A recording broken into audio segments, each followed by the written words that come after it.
Last question, I'm sorry to say, is from Lucy Moyle. Hello. It appears that the Republican views present and even characteristic of the Keating era are somewhat diminished, as evident by the ALP pledging support for the Australian flag at the 2013 election launch. But under your respective leaderships, how would the ALP further approach the Republican debate? Would you increase its relevance, or would you lead the party to fully support the constitutional monarchy? Bill Shorten. In my first speech I gave in the Parliament, I said I foresee a time when Australia will become a republic. I do believe that in this term of opposition, it is timely to start talking about what would a republic look like. This Labor Party that I represent needs to be a strong party. People need to know what we stand for.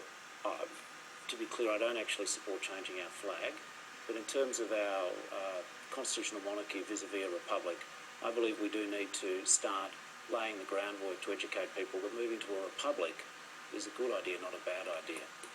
Would you like to put your mother-in-law out of a job? She does a good job, and I'm not going to talk about the work that she does directly. Sure. Anthony Albanese. Well, I think this is an area of consensus in the Labor Party in terms of there might be one or two, but not too many.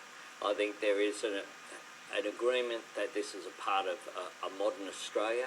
I think we do need to have more of a debate. I'm a bit of a minimalist, for example, in terms of the sort of republic. I would be concerned about the dueling powers between a Prime Minister and a popularly elected President. But I do think that we need more debate about these issues. I think it's inevitable that Australia will move to a republic, and I think that in terms of the flag, I think that's a very separate question. I don't support changing the flag. I think that the issue of a modern Australian republic, though, is something that its time has come, and it will happen, before or after gay marriage. Very briefly, do either of you have a timetable in mind if you manage to come back to government? Would it be something you put at the forefront of your agenda? And I'll start with you since you were talking. Well, I think in terms of you need to make sure that we don't lose another referendum.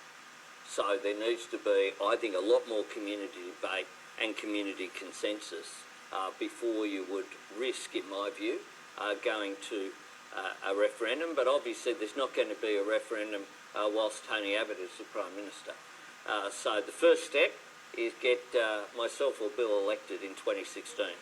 And as part of that, the next step is to put a timetable for a debate and a referendum. Myself, I think it would be worthwhile having two-stage process. The first stage is, do you want a republic, yes or no, and then have a debate about process. Bill Shorten, would you put this at the top of your agenda if you were the Prime Minister of Australia?